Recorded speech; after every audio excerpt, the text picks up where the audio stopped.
Recuerda que para comenzar el trabajo que vamos a desarrollar hoy es importante que tengas el cuaderno de trabajo y que tengas folios para tomar anotaciones de cada uno de los bloques más importantes del contenido.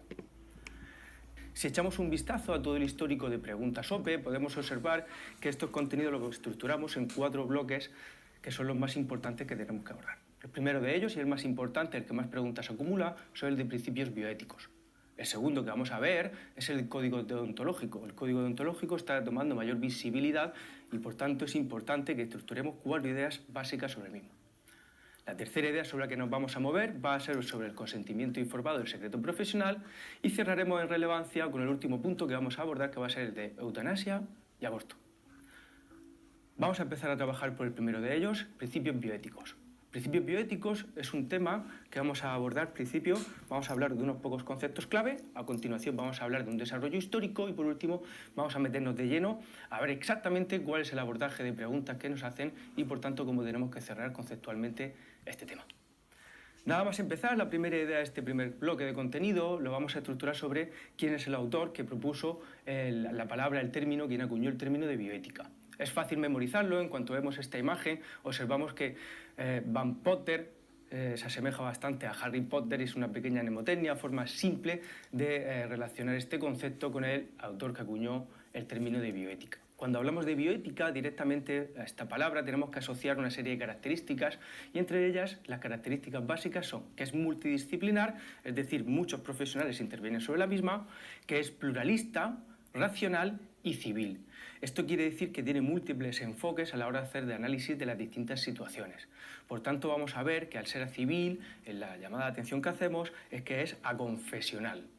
Es interesante que tengamos en cuenta qué es la bioética porque a la hora de estructurar algunos de los conceptos más básicos de este tema, vamos a ver que tenemos que discriminar bien los conceptos de ética, moral. Por tanto, en la primera idea nos quedamos con Van Potter, este autor. Vemos antecedentes de alguna pregunta, como en el examen EIR en el año 2012, que directamente nos preguntó que quién era este autor, el nombre de este autor. Pregunta muy facilita que observamos que la respuesta correcta es la 3, Van Potter en el año 1970. Primera idea, por tanto, que nos llevamos, vamos por la segunda idea. La segunda idea que tenemos que tener clara es diferenciar qué es la moral y qué es la ética. Para diferenciar qué es la moral y la ética es bastante sencillo, como podéis observar en la presentación. Vemos que con la palabra E de ética definimos que es un concepto relacionado con E de externo, de factores externos. Por tanto, es bastante sencillo de esta manera recordar y memorizar que todo aquello que está relacionado con factores que son externos a nosotros se relaciona con conceptos éticos. Por tanto, decimos que la ética es universal. Es algo que pertenece a todos, mientras que la moral es un proceso mucho más interno, más individual. Es una forma mnemotécnica muy sencilla, por tanto, relacionar E de externo con E de universal. Es sencillo y, por tanto, nos quedamos con esta primera idea. Siguiente, los conceptos que vamos a trabajar en esta sesión obviamente se dirigen a la ética y concretamente a la ética aplicada. La ética que aplicamos a la vida la denominamos bioética y la ética que aplicamos a las profesiones la denominamos deontología. Cada profesión tiene, por tanto, su propio código deontológico. En el caso que nos toca, en la enfermería, tiene su código deontológico profesional para enfermeros. Una vez que tenemos claro esto, vemos que es bastante sencillo abordar alguna pregunta, como en Galicia 2001, donde observamos que directamente nos han preguntado que las normas éticas con qué se relacionan. Entre las opciones de respuesta observamos la primera, que nos refiere a que se sustenta sobre valores universales. Acabamos de ver que la ética es externa y por tanto es universal, se relaciona con conceptos generales. Es fácil, por tanto, con este análisis que acabamos de desarrollar, pues obtener resultados de preguntas sencillas como esta. Una vez que hemos hecho el análisis de estos primeros dos conceptos, vamos a por el tercero de ellos, que es el desarrollo histórico de los principios bioéticos. Como podemos observar en la presentación, los más importantes son el principio de Belmont, de Beuchan y Children y de Tavistock. Está bien tener en cuenta que ha habido una serie de hitos anteriores que han dado lugar al nacimiento de los principios bioéticos tal como los entendemos a día de hoy. Entre ellos tenemos el Código de Nuremberg, los derechos humanos de la Declaración de 1948 y el Convenio Europeo de Derechos Humanos de 1950.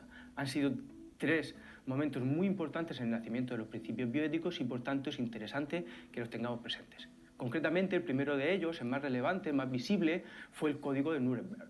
Los juicios de Nuremberg supusieron un cambio de paradigma a la hora de entender que el abordaje de la investigación clínica tenía que estar sometida a una serie de elementos, ¿de acuerdo? Como era ni más ni menos que el consentimiento informado, que aquellas personas que participan en procesos de investigación tienen que dar su consentimiento y que pueden en cualquier momento también revocar el mismo. Son conceptos que a día de hoy nos parecen muy sencillos, pero efectivamente fueron introducidos por el Código Nuremberg. Tanto es así que vemos en la pregunta de Castilla y León de 2006, vemos que directamente nos hicieron una pregunta sobre este código, el Código Nuremberg, y nos referían directamente a que cuál era este código en el que se empezó a regular la experimentación clínica. Observamos, por tanto, que el Código Nuremberg en 1947 supuso este gran hito. Una vez que tenemos claro el inicio, el desarrollo de los principios bioéticos, vamos a dar un paso más, ¿de acuerdo? Y acabar en 1997 con una primera norma que se desarrolló desde el punto de vista de la biomedicina en España, que fue el Convenio de Oviedo. Si bien es cierto, no tenemos preguntas anteriores en distintas oposiciones, pero al ser español y ser un código que ha tenido tanta visibilidad, está bien que por lo menos lo tengamos en cuenta. Una vez que esto lo tenemos claro, vamos de lleno a analizar los principios bioéticos que nos proponen Belmont, Beauchamp Childrens y Aristotle. Nosotros, para recordarlo, como estáis viendo en la presentación ahora mismo, observamos un café, Belmont, un champán para los niños y una botella de Aristotle que nos vale vodka, que es prácticamente cualquier vodka. Esto es una tontería, un simplismo para memorizar y que nos sirva como mnemotecnia para recordar Belmont, que fue el primero de ellos y nos propuso 3 principios bioéticos. A continuación, Beauchamp y Children, nosotros les llamamos champán para los niños, propuso 4 principios bioéticos y el último de ellos, Tavistock, propuso 6 y, como vamos a observar, no tiene relación directa con las propuestas de los anteriores principios. Si nos metemos de lleno en cada uno de ellos, vemos que Belmont fue del año 78, por tanto, Beauchamp y Children del año 79 y, por último, Tavistock del año 1997. Belmont propuso 3 principios bioéticos, que fue el de autonomía, beneficencia y justicia. A estos 3, lo que hizo Beauchamp y Children es sumar uno más, que fue el principio bioético de no maleficencia. Esto es bastante fácil de recordar, los principios bioéticos son sencillos, todos entendemos que cuando hablamos de autonomía nos estamos refiriendo a la autonomía del paciente. Es el paciente que decide autónomamente cuando se somete o no se somete a determinados procedimientos clínicos. Los principios bioéticos de beneficencia y no maleficencia, todos entendemos también que se relacionan con el profesional, que es el que actúa de una manera u otra. Y por último, el cuarto principio, que es el de justicia, lo relacionamos con la institución. Es la institución la que se preocupa, la que se inquieta por hacer un reparto equitativo de los recursos. Por tanto, cada uno de estos principios bioéticos se relaciona, como podemos observar, con distintos perfiles profesionales. Una idea que tenemos que tener clara también es que los principios bioéticos los denominamos, según palabras de Diego Gracia, como máximos o de mínimos. ¿Qué es esto? ¿Qué quiere decir principios bioéticos de máximos o de mínimos? Bastante sencillo, de hecho nosotros para recordarlo solemos hacer una mnemotecnia sencillita que es avena en junio. Siempre que hablamos de avena en junio siempre lo hacemos igual, levantamos las manos y decimos avena y en junio abajo. ¿Por qué hacemos esta tontería de avena en junio? Porque con A y con B, A de autonomía y beneficencia son principios bioéticos de máximos, y cuando hacemos en junio, abajo, JO de justicia y la N de no maleficencia. ¿Qué quiere decir esto de principios bioéticos de máximos y de mínimos? Cuando hablamos de principios bioéticos de mínimos, nos estamos refiriendo a principios que siempre tienen que estar presentes. Es lo mínimo que siempre tiene que estar presente en la relación entre un profesional y un paciente, y son la justicia y la no maleficencia. ¿Por qué la autonomía y la beneficencia entendemos que son principios bioéticos de máximos? Porque lo ideal es que estén presentes, pero no siempre pueden estar presentes. ¿Cuántas veces en nuestra práctica clínica tenemos situaciones en las que no podemos respetar la autonomía del paciente? Alteración de la conciencia, cualquier situación clínica que nos invite a poder atender a la misma. Muy bien, una vez que tenemos claro esto de los principios bioéticos, ya nos llevamos una de las partes estructurales más importantes de la sesión que vamos a ver hoy. Observamos en el Servicio Murciano de Salud esta pregunta del año 2007 directamente que nos hacía referencia a qué principio bioético relacionamos el consentimiento informado. Y observamos que lo relacionamos con el principio bioético de autonomía. Es el paciente el que decide autónomamente sobre su salud. Otra pregunta que observamos en Madrid, 2014, directamente nos dice que el informe de Belmont, cuáles son los principios bioéticos que nos propone. Recordamos que hemos dicho que el primero es Belmont, segundo Beauchamp y Children y el tercero Tavistock. El primero, que es Belmont, nos proponía 3 principios bioéticos. Por tanto, vemos que la opción de respuesta correcta es la 1, donde nos habla de autonomía, beneficencia y justicia. Observamos, por tanto, que el perfil de preguntas de este primer bloque del tema de hoy es bastante sencillo. Por tanto, te animo a que puedas cerrar bien la propuesta esquemática del mismo.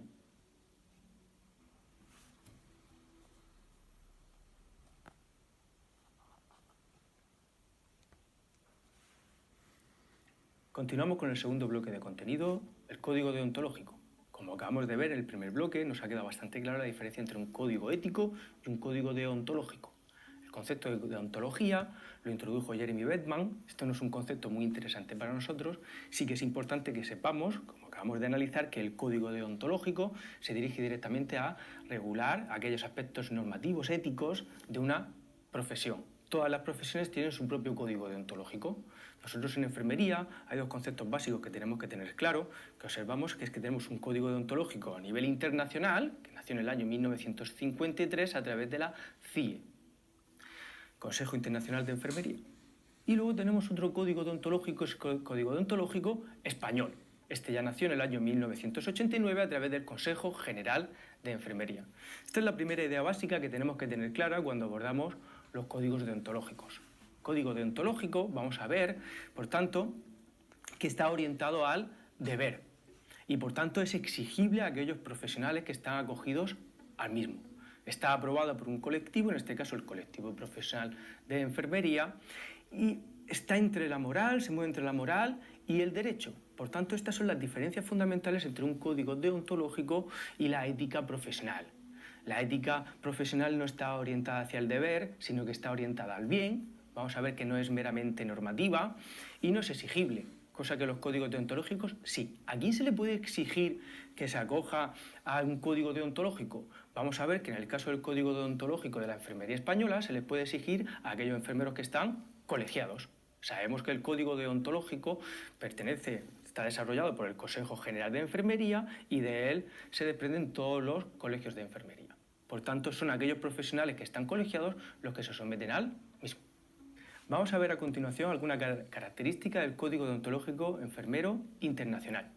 Este código, como acabamos de ver, se desarrolló en el año 1953 y tiene una serie de características básicas que viene bien tener en cuenta. Estas características básicas son 4. Son las 4 normas de conducta ética que desarrolla, que son la enfermería con la persona, la enfermería y la práctica, la enfermería y la profesión y la enfermería y los compañeros.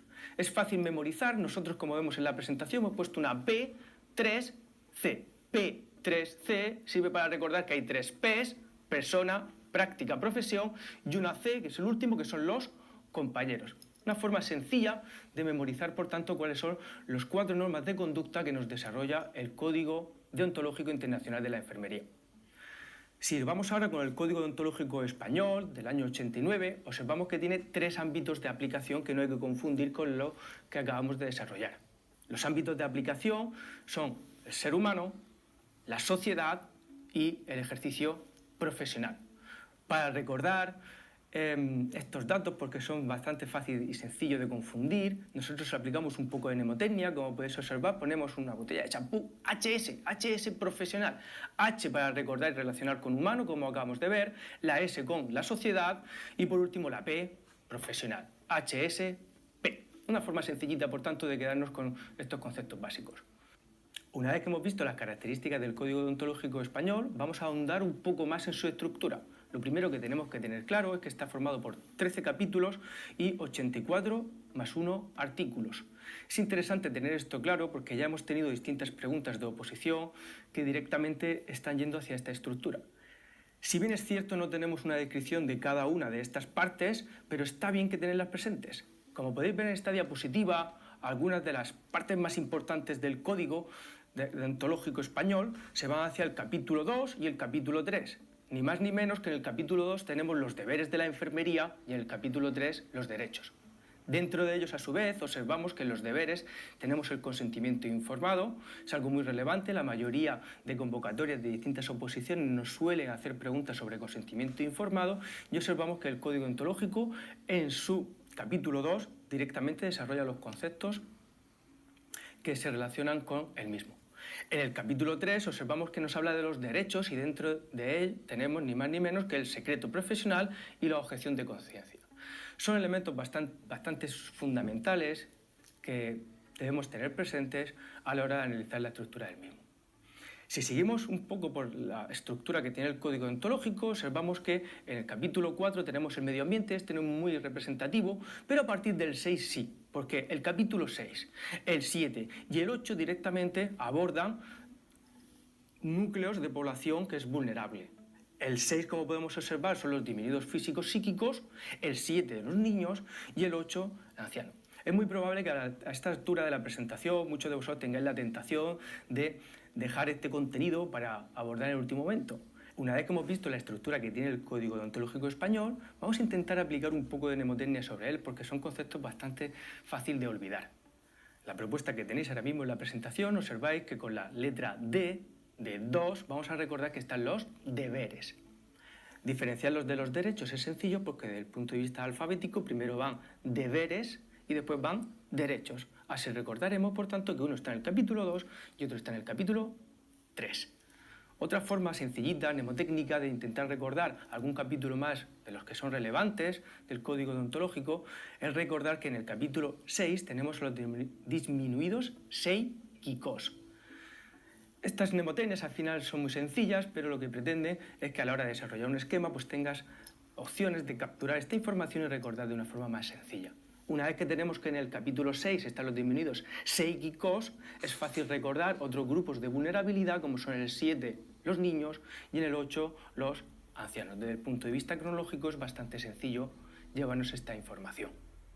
Insisto, aunque no tengamos preguntas todavía OPE que se metan directamente a la estructura del Código Deontológico, es un tema que es bastante tendencia y por tanto es interesante que nos vayamos con algún concepto bien estructurado.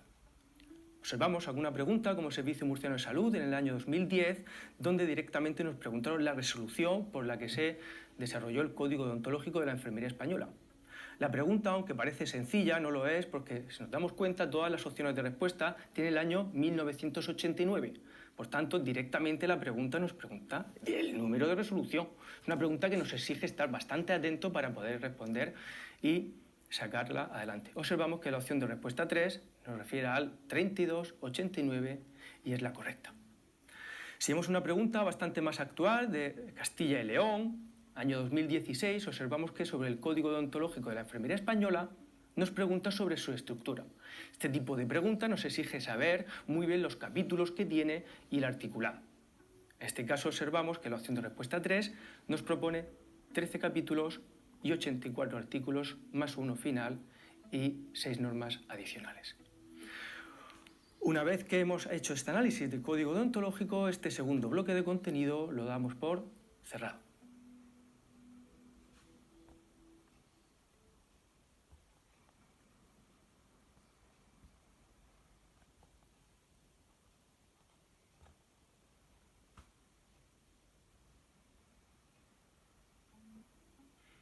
Vamos a finalizar el análisis del tema de bioética con los dos últimos bloques de contenido. El tercero que nos queda por ver es el de consentimiento informado y secreto profesional y el cuarto y último va a ser eutanasia y aborto. Son más sencillos, tenemos menos preguntas sobre ellos, por tanto vamos a hacer un repaso inteligente. El primero de ellos que vamos a analizar va a ser el bloque 3 y dentro de él vamos a centrarnos en el secreto profesional. Secreto profesional, como bien sabemos, acabamos de analizar, está regulado por el Código Deontológico.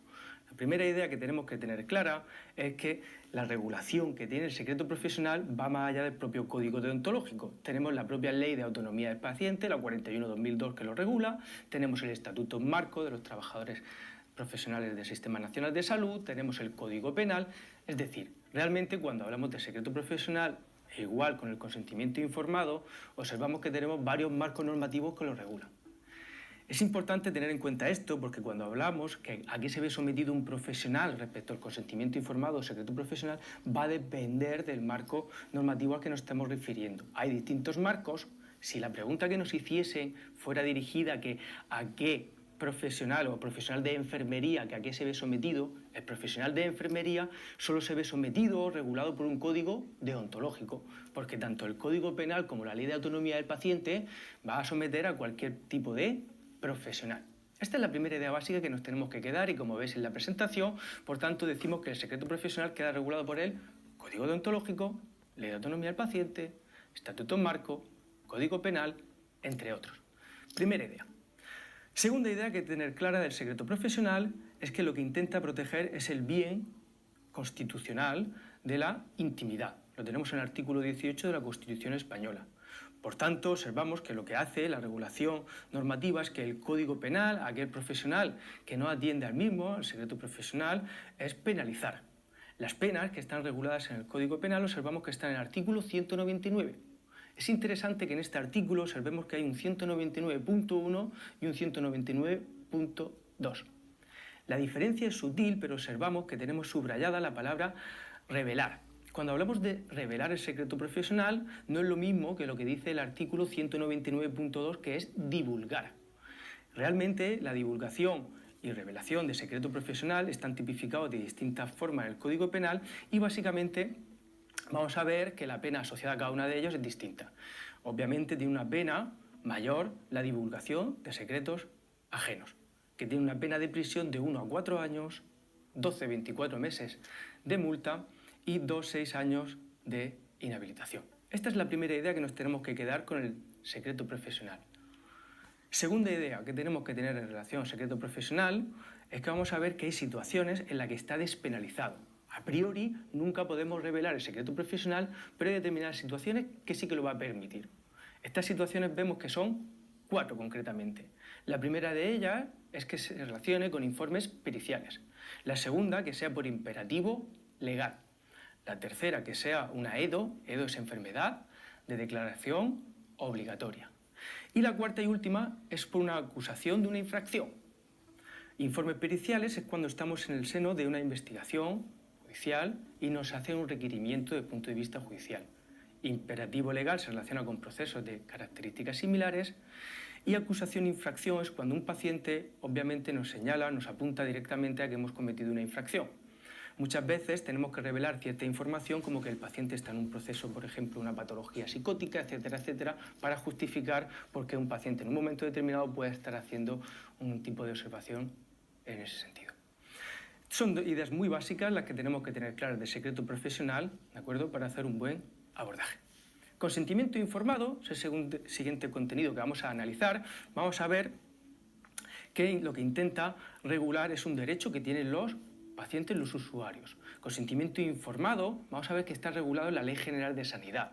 Sus artículos 9 y 10 directamente nos hace un abordaje de los derechos, deberes que tienen los usuarios, pacientes, y a través de él nace la Ley de Autonomía del Paciente que directamente relaciona los conceptos más importantes de consentimiento informado. Por eso, en la sesión de hoy vamos a hacer un análisis general del consentimiento informado, pero cuando abordemos la Ley 41/2002 de Autonomía del Paciente, se hará una disección más detallada del mismo. ¿Qué cosas nos tenemos que llevar claras hoy? Nos tenemos que llevar que el consentimiento informado está recogido nuevamente en el Código Deontológico, está recogida en la Ley de Autonomía del Paciente, como estamos señalando, también en el Estatuto Marco y en el Código Penal. Exactamente igual que pasaba con el secreto profesional, pasa con el consentimiento informado. Vamos a ver que la responsabilidad que se deriva de no respetar el consentimiento informado puede ser tanto penal, si hay unas consecuencias y unas responsabilidades determinadas, o puede ser contencioso administrativa, civil, como tenéis en la diapositiva. La última idea clave que tenemos que llevar del consentimiento informado es que tiene unos límites. Los límites puede ser que el paciente decida renunciar a ser informado. Hay situaciones en las que, aunque el paciente decida no ser informado, nosotros tenemos que proporcionar la información. ¿Cuáles son esas situaciones? La primera, que haya un riesgo para la salud pública. En este caso, el paciente tiene que tener la información, que él nos diga o nos proponga que prefiere no tenerla. La segunda, que haya un riesgo propio importante para la salud del propio paciente. En este caso, nosotros también tendremos la obligación de proporcionar esta información, aunque el paciente nos solicite lo contrario. Y la tercera es porque hay una exigencia terapéutica. Todos los que estamos viendo este vídeo tenemos claro que si un paciente tiene una situación de ébola, el paciente puede no querer saber esa información, pero nosotros tenemos que informar y tenemos que tratar y abordar desde el punto de vista clínico. Es obvio. Por último, una de las últimas cosas que tenemos que tener clara respecto al consentimiento informado se relaciona con el consentimiento por representación. Vamos a ver que los menores de 18 años tienen que estar representados. Todos. No todos. Realmente vais a ver que está regulado de tal manera que a partir de los 16 años, si hay una madurez suficiente, vamos a ver que cualquier paciente puede tomar decisiones de forma autónoma. ¿Cuáles son las condiciones que tiene que cumplir? Tener más de 16 años y considerar que es maduro o estar emancipado. Nuestro marco normativo regula, por tanto, que en estas situaciones es un menor maduro y, por tanto, podrá tomar decisiones de forma autónoma. Los menores de edad, menores de 16 años, pueden ser escuchados y tener en cuenta su opinión de cara a una decisión desde el punto de vista clínico. Esta es la información básica que tenemos que tener clara sobre el consentimiento informado y sobre el secreto profesional. Cuando analizamos alguna pregunta, como pueda ser el País Vasco en 2011, observamos que son un perfil de preguntas pues, bastante sencillas. En concreto, está el País Vasco, vemos que nos pregunta que la enfermera puede romper el secreto profesional. De todas las opciones de respuestas que observamos, vemos que la correcta es la 2, que es cuando se ve obligada por motivos legales. Como acabamos de analizar, había 4 circunstancias por las que se puede romper el secreto profesional y esta es una de ellas. Otra pregunta que vemos de Aragón, del año 2009, nos dice bajo qué condición se puede romper el secreto profesional. Perfil de pregunta, como vemos, muy similar. Son preguntas bastante sencillas. En este caso, la opción de respuesta 4 es bastante similar a la que acabamos de analizar y nos dice exactamente lo mismo, que es solo por imperativo legal y reduciendo la información que se proporciona siempre al mínimo indispensable. Muy bien, con esto hemos hecho un pequeño análisis del consentimiento informado y el secreto profesional y vamos al último bloque de información, que es la eutanasia y el aborto. La tendencia es a tener menos preguntas de estos contenidos, pero sí que vamos a hacer un repaso muy ágil para quedarnos con 2 o 3 ideas básicas. La primera que tenemos que tener clara sobre eutanasia es dónde está regulada o tipificada en el Código Penal. Y vamos a ver que está en el artículo 143 del Código Penal. El artículo 143 del Código Penal va a penar 3 situaciones. Primero, el que auxilie a que se cometa el acto de eutanasia. El segundo es que induzca. Y el tercero y último, el auxilio ejecutivo. Son las 3 situaciones que el Código Penal tipifica. El auxilio está penado de 2 a 5 años de cárcel, mientras que la inducción de 4 a 8 años de cárcel y, por último, el que mayor pena tiene es el auxilio ejecutivo. Básicamente que te ayuda tanto en tu proceso final de vida que al final acaba cometiendo el homicidio-suicidio. Es interesante tener en cuenta que desde el punto de vista de sentido común casi todos pensaríamos que tiene menor pena el que induce, el que de alguna manera convence a otro a que acabe con su vida. Pero es llamativo ver que realmente tiene mayor pena el que induce, el que convence a otro a acabar con su vida, que el que auxilia, que es el que ayuda. Es una curiosidad que una vez que hacemos una llamada de atención es probable que no se nos escape este detalle. Esa es la primera idea de eutanasia que tenemos que tener claro, el 143. La siguiente idea que tenemos que tener claro es cómo se clasifica la eutanasia. Esto es fácil llevar a error, por tanto debes prestar atención que la eutanasia la clasificamos en la directa e indirecta. Cuando hablamos de eutanasia directa nos estamos refiriendo a que el objetivo final, de acuerdo, de nuestra intervención es acortar la vida del paciente. Mientras que cuando hablamos de eutanasia indirecta, nuestro objetivo final no es acortar la vida del paciente. Tiene otro objetivo secundario, pero como efecto secundario inesperado, no querido, ¿de acuerdo?, acortamos la vida del paciente. Por tanto, la directa, que también se llama positiva, es la que va a acortar la vida del paciente y la eutanasia indirecta tiene otro fin, otro objetivo terapéutico, pero como efecto secundario acaba acortando la vida del paciente. Es un término sencillo, pero es fácil de confundir y por tanto nos quedamos con esta idea. La directa, eutanasia directa, donde yo quiero acortar la vida del paciente, a su vez puede ser de 2 tipos. La que es activa, como podéis observar, que es por comisión, y la que es pasiva, que es por omisión. Una eutanasia directa, activa, por comisión, ¿de acuerdo?, es aquella situación donde nosotros ejecutamos, desarrollamos algo que acorta la vida del paciente. Por ejemplo, meter un determinado fármaco que va a acabar con la vida del paciente. Esta es el tipo de eutanasia que está tipificada en España, ¿de acuerdo?, como penada. vamos a ver que la eutanasia directa pasiva, que es por omisión, por dejar de hacer algo, no está penada. Es interesante tener en cuenta esto porque vamos a observar que muchas veces en las historias clínicas podemos dar órdenes como de no RCP, no reanimar cardiopulmonarmente. Si no fuera legal, nosotros nunca podríamos poner en una historia clínica una orden de no RCP. La orden de no RCP es un claro ejemplo de una eutanasia directa pasiva, donde no hacemos algo cuando sea una situación que de intervenir podríamos prolongar la vida del paciente. Son conceptos bastante sencillos, pero que debemos tener en cuenta. Cuando hablamos de eutanasia hay términos similares que se relacionan con el concepto de distanasia, cacotanasia, ortotanasia. Estos conceptos, con hacer una lectura ágil, inteligente, es sencillo que nos codemos con las ideas básicas. Distanasia y cacotanasia se refieren a conceptos muy similares y, como podemos ver, es una mala muerte. Y cuando hablo de eutanasia o ortotanasia, son muertes, buena muerte, una muerte normal, ¿de acuerdo? Observamos y por tanto nos quedamos con la idea clara que en España la que está penada es la directa, que es activa, que también se denomina positiva.